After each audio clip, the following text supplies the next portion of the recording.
Let's transition now to Game 7 of the Stanley Cup Final. It does not get more exciting than that. It'll be tonight in Sunrise, Florida. The Panthers had a 3-0 lead in this series.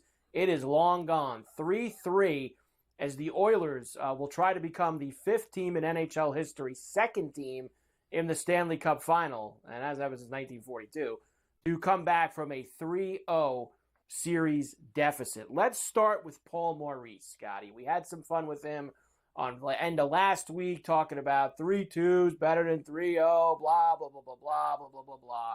Well, here's Paul. Now he understands all the narratives. Game 7, greatest thing ever, but that can't be the focus. They just have to win a hockey game. If you've handled the why of where you're at, and that would be hockey, right? Specific hockey. No one's listening to him anymore, Mike. Then you don't carry it forward. I understand every one of your questions in terms of why you would ask them, because there's a far bigger contextual story that means nothing to me now, but it means everything to you, right? That's the stories you have to write. That's actually what makes this whole thing awesome, is the context of it. So nobody ever has played on a backdoor rink in Canada and scored the Game 3 overtime winner in the qualifying round, ever. It's one game always that excites you. And that is the context of this game, and the one that we will live in that context. They will never live it down if they lose tonight. I'll tell you that much. And let me tell you something else. We live in a world of instantaneous video. I mean, we're on SportsGrid here, folks. And radio, I won't deny, is huge. We're on tons of radio stations. It's all great. People want to see this stuff. You know, the writers, the columns you want to write. Does anyone, I know 2 people that read now in my life. I know no one that reads. I told you I'm the only guy that gets newspapers anymore. I read 2 newspapers every day of my life. And he's like, I know you have to write your story. No one reads any stories ever, anywhere, ever, anywhere, ever. Okay? People watch their phones. They watch their SportsGrid app. They watch their phones for video. They watch their phones for sex. And they bet on their phones. And then they listen to the radio on their phone. And they listen to their podcasts on their phone. And then when they get home, they watch TV. No one is sitting around Little House on the Prairie with a candle reading the Bible anymore, okay? No one reads anything, ever.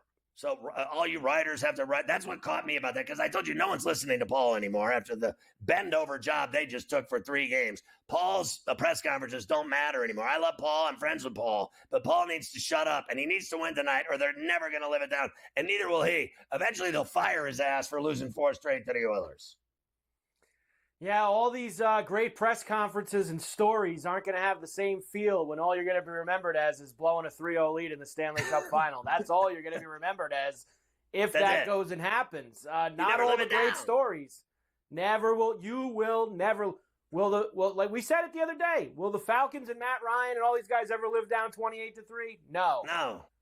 And Paul Maurice and Matthew Tkachuk and Sergei Bobrovsky and all these guys will never live down 3-0 if it happens to them. Yankees never lived down 3-0 against the Red Sox. Never. I'll tell you what.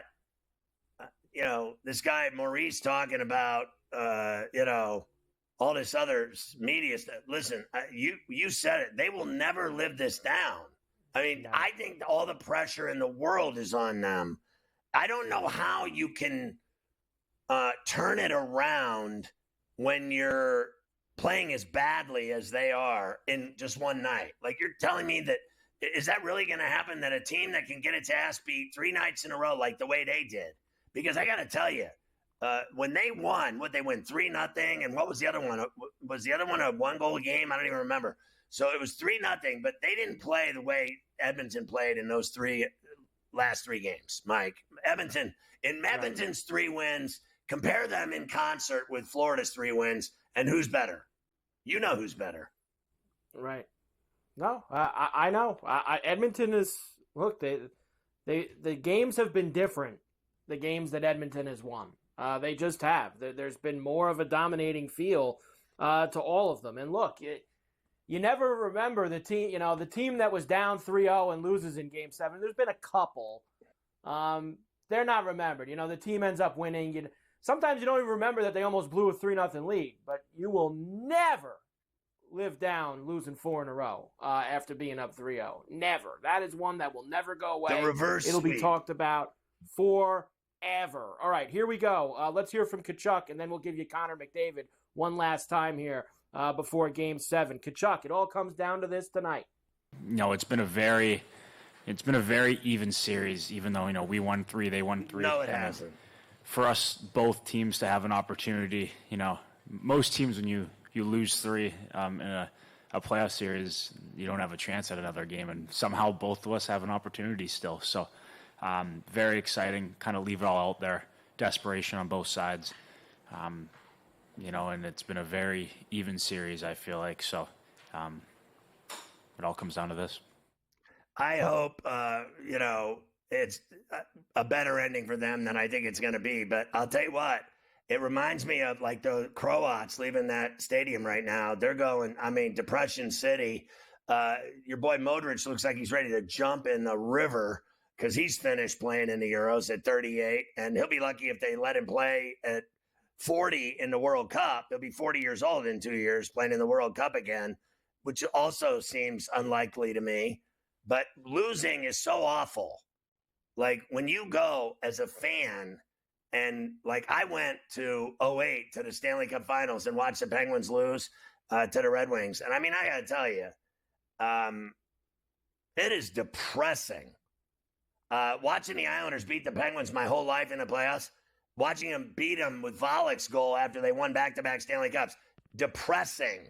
You wonder why Pittsburgh's gray and gloomy and everybody, no one goes to work after they lose. When the Steelers and Penguins lose in that town, Buffalo, same thing, they lose in the Super Bowl. You wonder why people have shrinks and people have depression and eat Zoloft. Honestly, seriously, like these people tonight are going to leave that arena in full-on depression.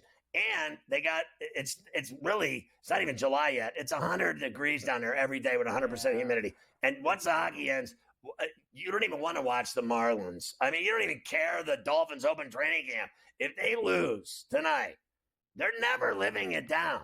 And they are going to leave that arena. Half of them probably going to walk home. They don't even want to get in the car. They just want to leave me alone. I'm going to walk.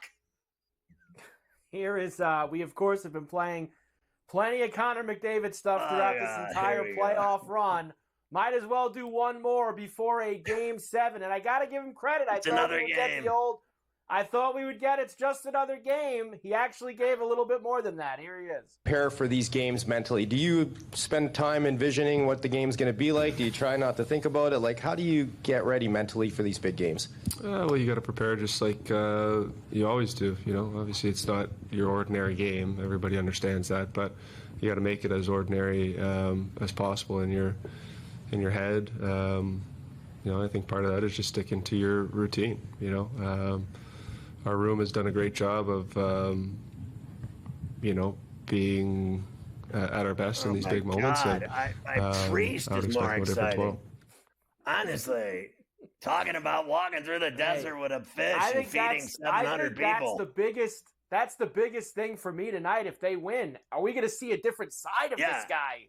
If we they win the cup, I want to see that. That's might be the most intriguing thing tonight. Does McDavid have any personality, and will he show it when the monkey gets off his back and he wins a cup? He's got the full. What was your boy Andrew Luck? Civil War neck beard going too. Civil War neck beard. Got the Civil War going. As of this very moment, the Oilers are now minus 115 favorites tonight on the road in Sunrise, minus 105 for the Panthers, and a 5.5, just like every other game in this series. Yeah, I told you I got it at minus $1.02, and I'll take the under, and I'll take the Oilers. And for Goldie and Moeller, I hope you get your rings, but I'm not feeling it. I'm not feeling like I would be, if I were the Florida Panthers, I would be scared to death of what is about to happen to them, because it has been so apparent to me who's better. I watched 6 games. Who's better? Edmonton's better than them. They're faster. They're bigger. They're more skilled. Their power play's better. Their penalty kill's better. Their goalie's better. Their coach has been better with his line movements. I hate to say it, but it's all true. Check the boxes. They're better in everything. If Florida wins this game tonight, I will keel over. They haven't looked good since Game 3. Since 2005. Now, this is a large sample size, 20 years worth of games. The under is 63%, 44, 26, and 9. In the Stanley Cup Final, Scotty, Game 7, it is 4-0 to the under. So there you go. 5.5 for this one tonight. Me and you both like the under. We think this game. So you're telling me it's moved to 5 at BetMGM? I just saw that on that was at this morning. At this very second, I have BetMGM open right now in my hand. It is under 5.5 at -150. So you're paying a little bit more for that under, but it is still 5.5. Well, that is just a really miserable, juicy price to pay for the under. So here's what we'll do. Screw that. I'm not paying $1.50 to handle that stress. Like, I'm going to be sitting there the whole game hoping for 5 goals at -1.5. My ass. How's that sound? I already bet the Oilers at -1.2. Thank you, ma'am. And it's been moving against my swerve all day. It's up to -115. So I got it at -1.2. So I did this bet on Saturday morning. So screw everybody. How does that sound? I already got it in. I don't need your juicy burger, okay? I get those at Wendy's. Thanks so much. The most bet player props for tonight, obviously everything is Connor McDavid. Score the first goal, anytime goal, over 1.5 points, over 3.5 shots. Bobrovsky over 24.5 saves. I even have, look at this, McDavid specials for you tonight too. How about him to get 6 shots at 4-1? How about 3 assists at 6-1? How about 2 power play points at +450? I mean, I got it all for you with McDavid tonight as he looks to win his first Stanley Cup. So that's just overwhelming for me to look at right now in Braille. So tell me what you like of all those multitude of Game 7 specials that you just gave me. Which ones do you like? Because look, in Game 6, he had no points. He had no points. Yes. If I was gonna dart throw any of those Game 7 specials, it would be the 2 power play points at +450. I think that's the one dart throw I would take tonight. 2 points on the power play. Because look, there's a lot of big here. 7 shots, 8 shots. I mean, like you said, he didn't really get near that the other night. 3 points at +280. Give me the 2 power play points, a little juicier number, because they've been good on the power play. That's what I would do. Yeah, listen, I'm going to say this, like, crazily. I think, all the extra help on that team are the ones scoring all the goals. The help. The help is scoring all the goals. Huge. It hasn't been the superstar. Now, the superstar's got all the points, and he's not gonna catch Gretzky. Okay, that's not happening either, right? No. So I'm on the help. I really am. Everyone but him is going to be the reason they win this game tonight. They're going to be so worried about him that everybody else is going to do the damage.